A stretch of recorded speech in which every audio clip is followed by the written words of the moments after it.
politika sosialy fiainam-pirenena toe-karena zava-misy izany rehetra izany no hitanao anatin'ny vaovaon'ity tanindrazana.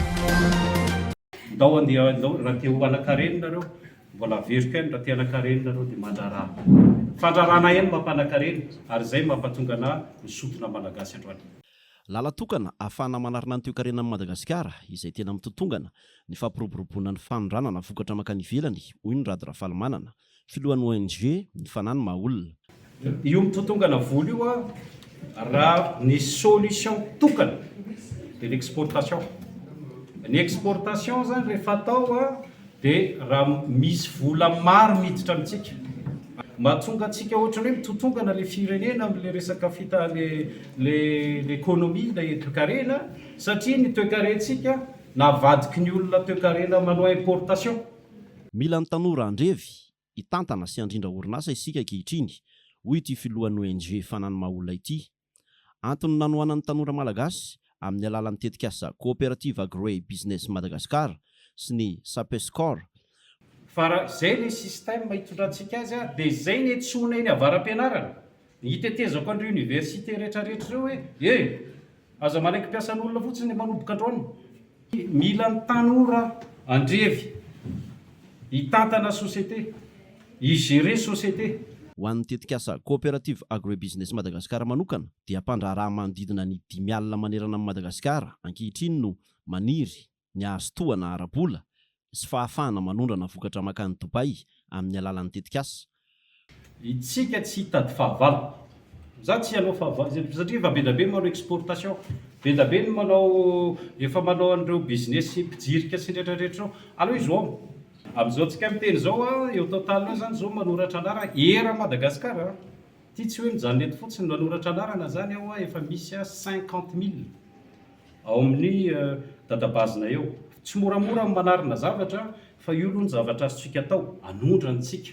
Dia reo 50 000 reo zany zao miezaka zay mitrier hoe iza tsy ndraitrarehetra koa no chef na ho entrepreneur zany fa misy koa sasany miasa ao anatin'le orinasan'le jeunes. Le tanjona tsy ho an'ny Rady Rafalimanana daholo le société fa ho an'le jeunes le izy ny coopérative fotsiny no miaraka actionnaire amin'le société.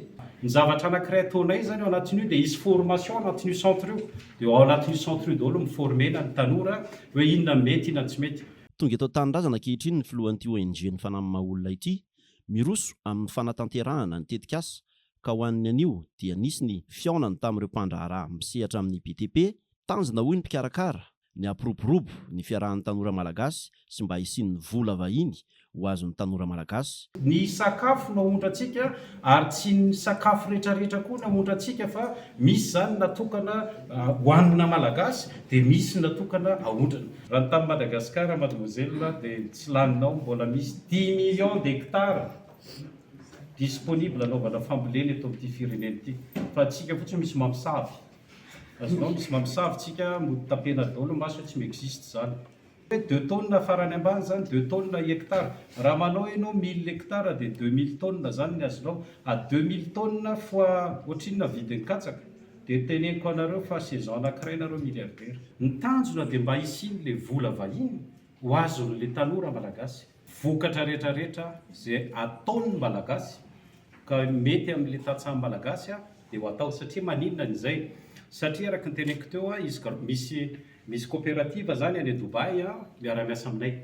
Dia io coopérative io zany manana grande surface 300 izy. Dia nameny zay 100 mètres carrés isaky grande surface ho asiana produit malagasy. Tsy aivina fa nisitaka tanteraka amin'ny tontolo politika ny tenany. Notsindrina Andriamatoa Rady Rafalimanana moa fa tsy misy idiran'ny politika izy ity fa anjara birikin'izy ireo ho fanarenana ny toe-karena malagasy. Satria ny Rady Rafalimanana dia nanana kaskety politika foana. Dia rehefa manao zavatra dia misy vahiny tsy ny teny. Misy manapaka ny tongotro satria politicien tamin'ireny. Dia rehefa hanao zavatra zany eto Madagasikara dia misy misopatra foana. Dia farany nanapa-kevitra hoe aleo mihitsy ny loha sitaka. Dia indray ny mampatonga hoe za tsy mametsiny satria zany tsy nahian'le politika malagasy.